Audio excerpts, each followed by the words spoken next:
University మంచి భవిష్యత్తు కోసం తెలుగు విద్యార్థులు ఇష్టపడే యూనివర్సిటీ. కాల్ 9059052378 9059052379.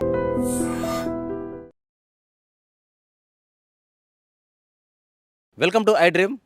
నిన్నటి నుంచి కూడా ఈ రోజు వరకు కంటిన్యూగా సోషల్ మీడియాలో వైరల్ అవుతున్నది ఒకటే ఒక టాపిక్, జానులిరి టాపిక్. ఫోక్ ఇండస్ట్రీని ఒక ఊపిన జానులిరిని విమర్శించే వాళ్ళు విమర్శిస్తూనే ఉన్నారు. తను నిన్న మధ్యాహ్నం తన అఫీషియల్ ఇన్స్టా అకౌంట్లో ఏడుస్తూ, ఎంతో బాధతోటి రోదనతోటి ఏడుస్తూ ఒక వీడియో రిలీజ్ చేయడం జరిగింది. కానీ ఈరోజు దానికి తెర వీడిందనమాట. అసలు విషయం ఏంటంటే తను జానులిరి పెళ్లి చేసుకోబోతుంది. ఇంతకు ఎవరిని పెళ్లి చేసుకోబోతుంది, ఏంటా వీడియో, దాని గురించి నేను మీకు చెప్పబోతున్నాను. ఎంతోమంది తిట్టే వాళ్ళు తిట్టుకుంటున్నారు, విమర్శించే వాళ్ళు విమర్శిస్తున్నారు, తనల్ని ట్రోల్ చేసే వాళ్ళు ట్రోల్ చేస్తున్నారు. కానీ ఇప్పుడు నేను చెప్పబోయే విషయం మీరు విన్న తర్వాత ట్రోల్ చేయడానికి, కామెంట్లు పెట్టడానికి, విమర్శించడానికి అవకాశం లేకుండా పోతుంది.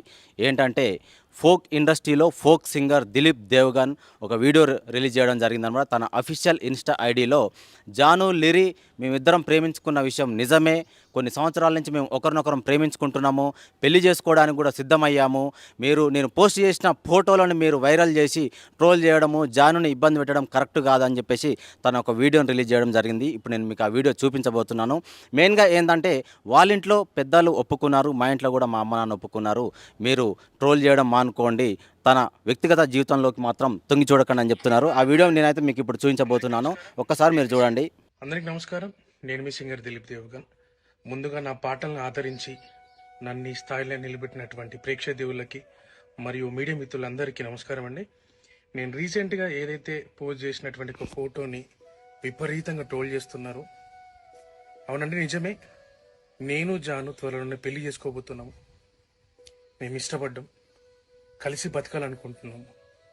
మేము ఎట్లాంటి తప్పు చేయలేదండి, మేము కలిసి బతకాలనుకుంటున్నాం అంతే. అండ్ మా ఇంట్లో ఒప్పుకున్నారు, వాళ్ళ ఇంట్లో ఒప్పుకున్నారు. మేము చాలా ఇష్టపూర్వకంగానే మేము పెళ్లి చేసుకోబోతున్నాము. చూశారు కదా దిలీప్ దేవ్గన్ మాటలు. జానులిరికి నాకు మధ్య ప్రేమ అనేది ఉంది, వ్యక్తిగతంగా మేము ఎలాంటి పొరపాట్లు చేయలేదు, ఒకరినొకరం ఇష్టంతో పెళ్లి చేసుకోబోతున్నాము, తన బిడ్డకు నేను తండ్రిని కాబోతున్నాను, మా అమ్మ నాన్నను ఒప్పించుకున్నాను, వాళ్ళ అమ్మ నాన్నను కూడా ఒప్పించానని చెప్పి చెప్తున్నారు. కానీ నెగిటివ్గా ట్రోల్ చేసే వాళ్ళకు మాత్రం నేను ఒక్క తీరుగా చెప్తున్నాను, మీరు దయచేసి మా ఇద్దరి విషయంలో మాత్రం జోక్యం చేసుకోకండి. నేను పెట్టిన ఫోటోల వల్ల మీరు జానుని ఎంతగా ఇబ్బంది పెట్టారో నాకు తెలుసు. అందుకే నేను తన బాధను నేను చూడలేక నేను ఈ విషయాన్ని మీ ముందుకు వచ్చి నేను చెప్తున్నాను. అందుకే వీడియో రూపంలో నేను మీకు నా మనసులోని మాట మీకు చెప్పదలుచుకున్నానని చెప్పేసి అయితే దిలీప్ దేవ్గన్ చెప్పడం జరుగుతుంది. దయచేసి ఎవరు మా ఇద్దరి వ్యక్తిగత జీవితాలకు తొంగి చూడొద్దని చెప్పేసి అయితే దిలీప్ దేవ్గన్ చెప్తున్నారు. ఫస్ట్ ఆఫ్ ఆల్ అందరికీ సారీ. నేనైతే నిన్న వీడియో చేసినో దానివల్ల చాలామంది బాధపడ్డారు, చాలామంది రియాక్ట్ అయ్యారు, చాలామంది సపోర్ట్ చేశారు. సపోర్ట్ చేసిన ప్రతి ఒక్కరికి థ్యాంక్ యూ సో మచ్. నేను చాలా రోజుల నుంచి అన్నీ చూస్తూ ఉన్నా, నేను ఏది ఎప్పుడు పట్టించుకోలేకని కొంచెం బాధ అనిపించి డిప్రెషన్లోకి వెళ్ళిపోయాను. ఎక్కడ నా ఫ్యామిలీ బాధపడుతారో నాకు చెప్పలేకుండా అని ఆ సిచ్యువేషన్లో అన్ని ఆలోచించి డిప్రెషన్లోకి వెళ్ళిపోయినా తప్ప నేను ఎవరికి భయపడేదాన్ని కాదు. భయపడితే ఈ స్టేజ్లో నేను ఉండేదాన్ని కాదు. నేను చాలా స్ట్రాంగ్ గర్ల్ని, మీ అందరికీ తెలుసు. ఇంకో విషయం, పెళ్లి గురించి అందరూ అవును నా పెళ్లి వల్ల మీకు ఏమైనా నష్టం ఉందో లేదు కదా, నేను కొత్త లైఫ్ స్టార్ట్ చేయబోతున్నాను, నా కొడుకు నేను చాలా సంతోషంగా ఉండే, ఆ సంతోషంతోనే మీకు ఆన్సర్ నేను చెప్తా. నిన్న చేసిన వీడియోలు కూడా కొంతమంది మంచి తీసుకున్నారు, కొంతమంది చెడు తీసుకున్నారు. అది ఆగదు ఎప్పటికైనా ట్రోలింగ్స్ అనేది. నాకు అది అర్థమైంది. నేను దాన్ని పట్టించుకోవాల్సిన అవసరం నాకు లేదు. నా లైఫ్లో నేను చాలా స్ట్రాంగ్ ఉంటా, ఇంకా ముందుకు వెళ్తూనే ఉంటా. 2 తెలుగు రాష్ట్రాల్లో జానులిరి అంటే తెలియని వ్యక్తి ఉండడేమో. ఎందుకంటే ఢీ టైటిల్ విన్నర్ తను. ఫోక్ స్టార్గా తన కెరియర్ని స్టార్ట్ చేసి ఢీ కంటెస్టెంట్గా తను పార్టిసిపేట్ చేసి టైటిల్ విన్నర్ని కొట్టిన జానులిరి నిన్న ఏం జరిగిందో తెలియదు, కామెంట్లకు తను స్పందించింది. చాలా సంవత్సరాల నుంచి ఫోక్ ఇండస్ట్రీలో దాదాపుగా 1500 పాటలకు పైగా తను సాంగ్స్లో హీరోయిన్గా నటించింది. ఎన్నో కామెంట్స్ వస్తూనే ఉన్నాయి. తన వ్యక్తిగత జీవితంలోకి ఎందుకు ఈ పబ్లిక్ అనే వాళ్ళు తొంగి చూస్తున్నారని చెప్పేసి నిన్న చాలా ఎమోషనల్ అవుతూ ఒక వీడియో రిలీజ్ చేయడం జరిగింది. తన అఫీషియల్ ఇన్స్టా అకౌంట్లో ఏడుస్తూ దాదాపుగా 6.5 నిమిషాల వీడియోని రిలీజ్ చేయడం జరిగింది. ఏం జరిగిందంటే, నేను ఎవరితో మాట్లాడినా కూడా నన్ను అపార్థం చేసుకుంటున్నారు, ఎవరితోని నేను కలిసి బయట తిరిగినా కూడా నాకు పిచ్చి పిచ్చిగా థంబ్నెయిల్స్ పెడుతూ ఉన్నారు, పిచ్చి పిచ్చిగా మాటలు కూస్తూ ఉన్నారు, నా వ్యక్తిగత జీవితంలోకి తొంగి చూస్తున్నారు, నాకు ఎదిగిన ఒక కొడుకు ఉన్నాడు, మీరు అలా కామెంట్లు పెట్టడం వల్ల ఏమొస్తుంది మీకు, మీరు కూడా నా కొడుకు ఒక తల్లి ఇలా చేస్తుందా అని చెప్పి కామెంట్లు చదివి బాధపడతాడు కదా, అలాగే కామెంట్లు పెట్టే వాళ్ళు కూడా మీరు ఒక తల్లికి కొడుకే కదా అని చెప్పేసి తను ఏడుస్తూ తన బాధని చెప్పుకున్న విషయం అయితే 2 తెలుగు రాష్ట్రాల్లో సంచలనంగా మారింది. తన బాధ బాధ ఎంతగా ఉందంటే ఇన్స్టాలో రీల్ చూసిన తర్వాత కూడా మళ్ళీ కామెంట్స్ ఏ విధంగా ఉన్నాయంటే, నువ్వు బాధలో కూడా హెయిర్ స్టైల్ని అంత బాగా ఎందుకు మెయింటైన్ చేస్తున్నావు, అలాగే నువ్వు ఫిల్టర్ని ఎందుకు పెట్టాల్సి వస్తుంది, ఇన్స్టాగ్రామ్లో ఫిల్టర్ని పెట్టి మరి నీ బాధని చెప్పుకోవాలన్నా అమ్మ అని చెప్పి ఈ విధంగా కూడా తన బాధని ఏడుస్తూ 6 నిమిషాల వీడియో రిలీజ్ చేసినప్పటికీ ఇప్పటి కూడా కొంతమంది నెగిటివ్ కామెంట్స్ ఎలా పెడుతున్నారంటే, నీకు అసలు నువ్వు చేయాలని చేసుకున్నావు, నీకు చాలా ఓవర్ అయిపోయింది, ఫోక్ ఇండస్ట్రీలో నువ్వు ఎంతమందితో రిలేషన్షిప్ మెయింటైన్ చేశావు, హస్బెండ్ లేకుండా నువ్వు జీవితం ఇంత మంచిగా ఎలా లీడ్ చేయగలుగుతున్నావు, నీకు ఎక్కడి నుంచి డబ్బులు వస్తున్నాయి, నువ్వు డీ వెళ్ళక ముందు నీ దగ్గర కార్ లేదు, నువ్వు ఆటోలో వెళ్ళేదానివి, క్యాబ్లో వెళ్ళేదానివి, అలాంటిది ఇవాళ నువ్వు సొంత కార్లో కూర్చొని తిరిగే అంత అన్ని లక్షలు పెట్టి కార్ తీసుకునే పరిస్థితి నీకు ఎక్కడి నుంచి వచ్చింది, ఎవరు నీకు బ్యాక్గ్రౌండ్లో నడిపిస్తున్నారు, భర్త లేకుండా ఫినాన్షియల్ స్టేటస్ నీకు ఎట్లా మారిందని చెప్పేసి ఈ విధంగా కామెంట్లు ఇప్పటికి పెడుతున్నారని చెప్పేసి తనైతే చెప్పడం జరుగుతుంది. ఏదేమైనప్పటికీ ఒక్క విధంగా మనం ఆలోచిస్తే కనుక జానులిరి అనే కాదు, సొసైటీలో ఒక ఆడకూతురిని మనము మన అక్క మన చెల్లి అనుకుంటే కనుక ఒక నెగిటివ్ కామెంట్ పెట్టే ముందు మన తోడబుట్టిన రక్తం పంచుకొని పుట్టిన ఒక తోబుట్టు అనుకుంటే కనుక ఎవరం కూడా మనం అలాంటి కామెంట్లు పెట్టే సాహసం అయితే ఎవరం చేయం. ఎందుకంటే మన తల్లిని రోడ్డెంబట పోతుంటే ఒక మాట అనాలంటే ఒక వ్యక్తి తల్లి కదా అని చెప్పేసి భావించినోడైతే దుర్బుద్ధి తనకు పుట్టదు. ఎవరి తల్లి అయితే నాకేంది అనుకుంటే మాత్రమే అలాంటి దురాలోచనలు పుడుతుంది. నిజంగా ఒక తల్లికి నిజమైన ఒక బిడ్డగా తల్లిదండ్రి పెంపకంలో మంచిగా పెరిగిన వాళ్ళైతే ఇలా పెట్టరని చెప్పేసి తను స్పష్టంగా మాట్లాడింది. తన ఏడుపు వెనుక కూడా ఎంతో బాధ ఉందన్నట్టు క్లియర్గా అర్థమవుతుంది. ఏదేమైనప్పటికీ తన మాటల వెనుక అయితే నిజంగా జెన్యూనిటీ కనబడుతుంది. అయినా కూడా కామెంట్లు మాత్రం తన ఏడుపుని కూడా మళ్ళీ వాళ్ళకు అనుగుణంగా మలుచుకొని తనని ఇంకా స్పందిస్తూ తనని ఇంకా వేధించే కార్యక్రమం అయితే చేపట్టుకున్నారు. దీనికోసం స్పెషల్గా కొంతమంది మాకు ఇదే పని, వేరే డ్యూటీ అంటూ ఏముండదు, మాకు స్పెషల్గా మేము పొద్దున్న లేస్తే సాయంత్రం వరకు ఎవరెవరు ఎదుగుతున్నారు, ఎలా డెవలప్ అవుతున్నారు, వాళ్ళ ఫినాన్షియల్ స్టేటస్ ఎక్కడుంది, ప్రజెంట్ ఎక్కడి వరకు వాళ్ళ స్టేటస్ వచ్చింది అని కనిపెట్టుకొని వాళ్ళ కామెంట్లు పెట్టే డ్యూటీ ఒకటి పెట్టుకున్నారేమో అనే విధంగా మనకు కనబడుతుంది. నిజంగా తను ఫిల్టర్ పెట్టిందా, లేకపోతే హెయిర్ స్టైల్ స్ట్రైటింగ్ చేసుకుందా, కార్లో కూర్చొని మాట్లాడిందా అనేది కాదు, తను ఏం చెప్పింది అనేది మాత్రం మనం గుర్తించాలి. ఒక బాధ్యత గల భారతీయ పౌరునిగా ఒక ఆడది అర్ధరాత్రి నడిచినప్పుడే స్వాతంత్రం వచ్చిందని మనం మన పుస్తకాల్లో చిన్నప్పటి నుంచి చదువుకుంటూనే ఉన్నాం. ఇప్పటికి కూడా అందరికి తెలిసిన విషయమే. అయినప్పటికీ డే టైంలో ఒక షూటింగ్కి వెళ్ళి ఇంటికి వస్తుంటే కూడా ఎన్నో అవమానాలు పొందుతుంది ఒక ఆడది.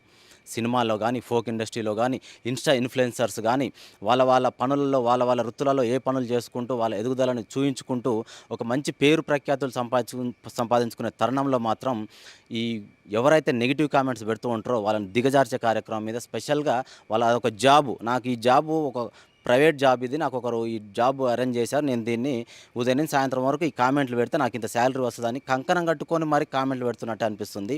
కానీ తన మాటల్లో నిజాయితీ ఉంది. తను కార్లో తీసిందా, ఫిల్టర్లు పెట్టుకుందా అనేది పక్కన పెడితే తన బాధను వెళ్ళగక్కుంది. తన గతంలో ఫోక్ ఇండస్ట్రీలో ఎవరెవరితో క్లోజ్గా ఉందో అలాంటి ఫోటోలు సోషల్ మీడియాలో పెట్టి వాళ్ళతో ఇలా రొమాన్స్ చేసింది, వాళ్ళతో ఇలా డేటింగ్ చేసింది, వాళ్ళతో ఇలా తిరగడం వల్ల తనకు డబ్బులు అనేవి సమకూరినాయి. ఒకప్పుడు తను రెంట్కు ఉండేది, ఒకప్పుడు కిరాయి ఆటోలలో తిరుగుతూ ఉండేది, ఇవాళ ఓన్ కార్ ఓన్ ఫ్లాట్లో ఉండే పొజిషన్కి ఎలా వచ్చిందని చెప్పేసి గతంలో అవి షూట్ పిక్స్ యాక్చువల్గా బాగా అబ్జర్వ్ చేస్తే కనుక షూట్ లొకేషన్స్లో సెల్ఫీలు దిగుతూ ఉంటాము. కొంతమంది ఏంటంటే మేకింగ్ వీడియో తీస్తూ ఉంటారు, మేకింగ్ స్టిల్స్ తీస్తూ ఉంటారు అనమాట. అలాంటి పిక్స్ అనేవి బయటికి ఎక్కడి నుంచి వచ్చాయో తెలియదు. కానీ ఎవరైతే ఈ నెగిటివ్ కామెంట్స్ పెడతారో అలాంటి ఫోటోలను వాళ్ళు పట్టుకొని థంబ్నెయిల్ పెట్టి ఇతనితో సంబంధం ఉంది. కొంతమంది సింగర్స్ ఉన్నారు, అందులో ఫోక్ ఇండస్ట్రీ సింగర్స్ ఉన్నారు, ఫోక్ ఇండస్ట్రీ హీరోస్ ఉన్నారు, వాళ్ళతో దిగిన స్టిల్స్ని బయటికి తీసుకొచ్చి ఇతనితోటి జానులిరి మనము జాను అనేదే కాదు, గతంలో పెద్ద పెద్ద హీరోయిన్ల మీద కూడా ఇలాంటి ఎలిగేషన్స్ వచ్చినాయి. ఏదేమైనప్పటికీ మనం పెట్టే కామెంట్ ద్వారా ఒక ప్రాణం విలువ, కామెంట్ అనేది ప్రాణాలు తీసుకునేంత వరకు తీసుకొస్తుంది. తను రీసెంట్గా ఇచ్చిన ఇంటర్వ్యూలలో కూడా 2-3 ఇంటర్వ్యూలు రీసెంట్గా ఇచ్చిన తను, అందులో కూడా నేను ఎలాంటి కామెంట్లకు నేను స్పందించను, ఎందుకంటే దాని ద్వారా మనం ముందుకు వెళ్ళలేము, నేను స్పందించుకుంటూ ఉంటే నా కొడుకు నేను చూసుకోలేను, మా అమ్మ నాన్న నేను చూసుకోలేను, నా జీవితంలో నేను ముందుకు నడవలేను, అనుకునే వాళ్ళు అనుకుంటూనే పోతూనే ఉంటారు, రోడ్డు వెంట వెళ్తున్నప్పుడు కుక్కలు మురుతున్నాయని ఎన్ని కుక్కలకు నేను రాళ్ళు విసరాలి అని చెప్పి తను ధైర్యంగా చెప్పింది.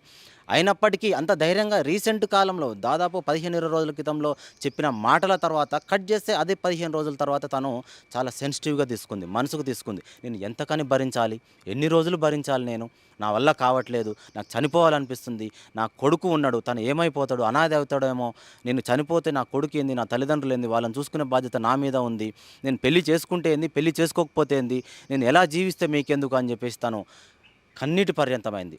ఒక విధంగా చెప్పాలంటే మన ఇంట్లో మన అక్కో మన చెల్లో ఒక ఎగ్జామ్ ఫెయిల్ అయితేనే తను ఇంట్లో ఒంటరిగా కూర్చుంటే భయపడతాం, ఎక్కడ మార్క్స్ తక్కువ వచ్చినాయి, లేకపోతే ఫెయిల్ అయింది నా చెల్లెలు నా అక్క సూసైడ్ చేసుకుంటుంది అని చెప్పి ఆ ఇంట్లో ఆ అన్ననో ఆ తమ్ముడో ఆ తండ్రో బాధ్యతగా కనిపెడుతూ ఉంటారనమాట.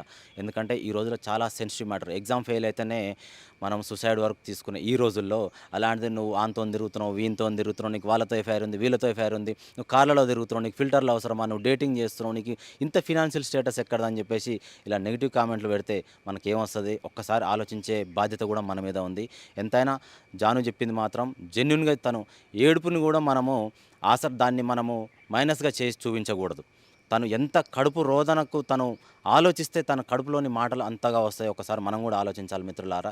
నెగిటివ్ చేయాలనుకుంటే చివరికి మన జీవితం కూడా ఏదో ఒక రోజు నెగిటివిటీ అయిద్ది. మనం ఒకరిని తన్నాలని చూస్తే కనుక మనల్ని తన్నాలనుకునే వాళ్ళు మన వెనక రెడీగా ఉంటారు. నేను ఒక జానుని దృష్టిలో పెట్టుకొని మీ అందరికీ నేను ఇది చెప్పట్లేను. ఎందుకంటే మనం first of all human psychology, human mentality ప్రకారం మనం ఎదుటి మనిషికి రెస్పెక్ట్ ఇవ్వడం మన ధర్మం. కాబట్టి జానులరినే కాదు, ఏ ఆడపిల్లనైనా సరే, ముఖ్యంగా ఎదుగుతున్న ఆడపిల్లలకు ఎంకరేజ్ చేయకపోయినా పర్లేదు కానీ డిస్కరేజ్ చేసే ప్రయత్నం మాత్రం ఎప్పటికీ చేయొద్దు. మనము చప్పట్లు కొట్టకున్నా పర్లేదు కానీ విమర్శలు మాత్రం ఎప్పుడు ఇవ్వకూడదు. ఎందుకంటే ఎదుగుదలకు ఒక చిరునవ్వు లాంటిది చప్పట్లు అంటారు. చప్పట్లు కొడితేనే ఎంకరేజ్ చేసినట్టు ఉంటుంది అంటారు. ఆడపిల్లని మనము ఎంతగా ఇబ్బంది పెట్టినా కూడా దానివల్ల మనకు వచ్చేది ఏముండదు. కామెంట్ పెడితే ఖర్చు లేదు కదా, డేటా కూడా పెద్దగా అయిపోదు కదా, జస్ట్ 1 KB అయిద్దాం ఒక కామెంట్ పెడితే, దానివల్ల నాకు వచ్చే నష్టం ఏం లేదు అని చెప్పేసి ఇలా సిల్లీగా ఆలోచించి మాత్రం నెగిటివ్ కామెంట్స్ పెట్టకండి. జానులిరి చెప్పింది అక్షరాల సత్యము. తను దాదాపు 1500 పైగా తనైతే ఫోక్ సాంగ్స్ చేసింది. చాలా హార్డ్ వర్క్ చేసింది, డెడికేషన్తో చేసింది. కొంతమంది ఏంటంటే నీకు మాట్లాడడం రాదు, నువ్వు రోడ్గా మాట్లాడుతూ ఉంటావు, చాలా ర్యాష్గా మాట్లాడుతూ ఉంటావు, నువ్వు రెస్పెక్ట్ ఇవ్వవు, కామన్ పీపుల్ని ఏదో చిన్న చూపు చూసినట్టు చూస్తావు, నువ్వు ఎక్కడి నుంచి ఇక్కడి వరకు ఈ స్టేజ్కి వచ్చినావు, గ్రౌండ్ లెవెల్ నుంచి పేద కుటుంబాలు పుట్టి ఇవాళ నువ్వు కార్లో తిరిగే స్థాయికి వచ్చినావు, అలాంటిది నీ ప్రవర్తన మార్చుకో అని చెప్పేసి ఇలా అంటున్న వాళ్ళు కూడా ఉన్నారు. తను ఎక్కడి నుంచి వచ్చింది, ఎక్కడి వరకు చేరుకుంది తనకు తెలుసు. తన వల్ల ఎవరికైనా నష్టం అవుతుంది అంటే కనుక స్పందించడంలో తప్పులేదు. తన వల్ల ఎవరైనా లాస్ అయ్యారు, లేకపోతే ఒక కుటుంబం రోడ్డు పాలు అయింది అంటే కనుక వాళ్ళు వచ్చి లీగల్గా యాక్షన్ తీసుకుంటే బాగుంటుంది. కానీ ఖర్చు అయ్యే పని లేదు కదా, మనకు ఎవరు ట్యాక్స్ వేస్తలేరు కదా, మన మీద ఎవరు యాక్షన్ తీసుకోవట్లేరు కదా అని ఒక కామన్గా జస్ట్ 10 సెకండ్స్లో కామెంట్ పెడితే అయిపోద్ది అని చెప్పేసి మనం ఇలాంటి స్పందించొద్దు. కుదిరితే మనం సపోర్ట్ ఇద్దాం కానీ డిస్కరేజ్ చేసి మాత్రం ఒకరు ప్రాణాలు తీసుకునేంత వరకు మనం తీసుకురావద్దు.